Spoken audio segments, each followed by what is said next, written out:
24-এর যতগুলো symbolic picture ছিল, একটা পিকচার ছিল হাইকোর্টের সামনে একজন আন্দোলনকারীকে একজন পুলিশ সদস্য মুখ চেপে ধরে নিয়ে যাচ্ছেন, মানে তিনি কিছু একটা বলতে চাইছেন কিন্তু তাকে সেটা বলতে দেওয়া হচ্ছে না।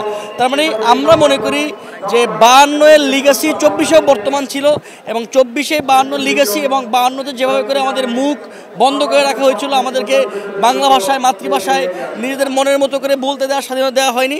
একই রকম ব্যাপার 24-এও ঘটেছিল।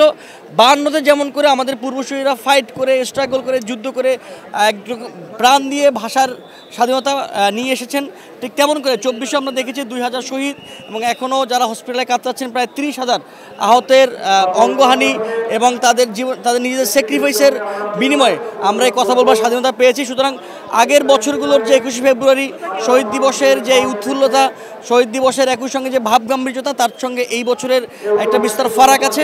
এই বছর আমরা এটাকে নতুনভাবে উদযাপন করতে পারছি। আমরা 24-কে আমরা 52-র সাথে মিলাতে পারছি।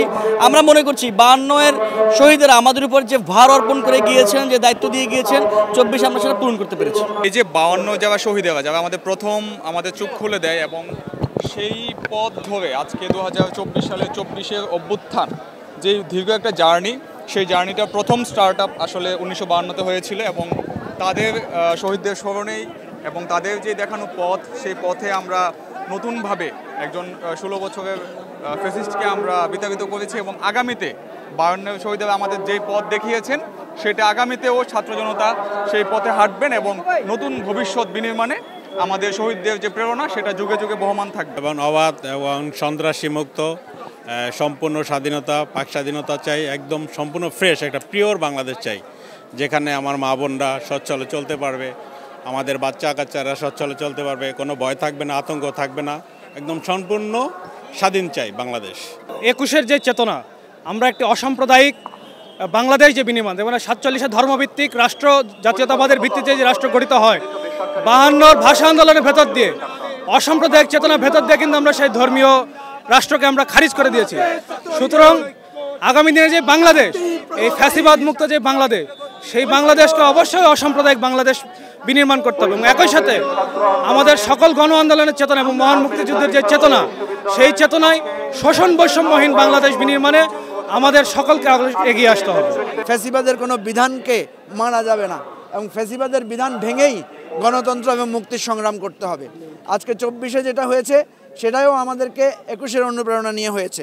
সুতরাং এবারের 21টাকে আমি মনে করি 24-এর সাথে মিলিয়ে দেওয়ার একেবারেই আপনি দেখবেন অত্যন্ত প্রাসঙ্গিক এবং সেই জন্য আমাদের আজকে এখানে প্রথম প্রহরে যারা এসেছেন সবাই মনে করছেন আজকে আমরা মনে হচ্ছে যেন আমরা 52 সালের 21শে ফেব্রুয়ারিতে আছি এবং আমরা এখান থেকে দাঁড়িয়ে এটা অনুভব করছি যে আগামী যদি মানে ধরেন 3025 সালেও যদি আমাদেরকে অন্যায়ের বিরুদ্ধে আমাদের পরবর্তী যারা আসবে তারা সংগ্রাম করবে, 21 তাদেরকে পথ দেখাবে এবং 24-এর রক্ত তাদেরকে অনুপ্রাণিত করবে। আমরা সেজন্য আজকে এখানে নতুন করে অঙ্গীকার গ্রহণ করেছি, নতুন করে শপথ নিয়েছি যে আমরা গণতন্ত্রের জন্য, অধিকারের জন্য আমাদের লড়াই আমরা অব্যাহত রাখব। এখনও আদালতের ভাষা কেন ইংরেজি, এখনও কেন আমাদের এখানে ইংলিশ মিডিয়ামের দাপট, এটা গ্লোবালাইজেশনের যুগে এই জিনিসগুলোকে আমাদেরকে অতিক্রম করতে হবে। এর মানে এটা না যে আমরা ইংরেজি চর্চা করব না। আমরা সবচেয়ে দুঃখজনক ব্যাপার হচ্ছে আমরা এখনও শুদ্ধ বাংলায় কথা বলা শিখছি না। অনেকে বহু জায়গায় আপনি দেখবেন ভালো করে শুদ্ধ বাংলা লিখতে গেলেও আমাদের কষ্ট হয়। এই জায়গাটাকে আমি মনে করি আমাদের গুরুত্ব দেওয়া দরকার। অন্য কোনো ভাষার সাথে আমাদের সংঘর্ষ বা বিভেদ বা বিরোধ তৈরি করা নয়। নিউ ইয়র্ক থেকে সম্প্রচারিত TVN 24 টেলিভিশন বিশ্বজুড়ে বাঙালির কণ্ঠস্বর।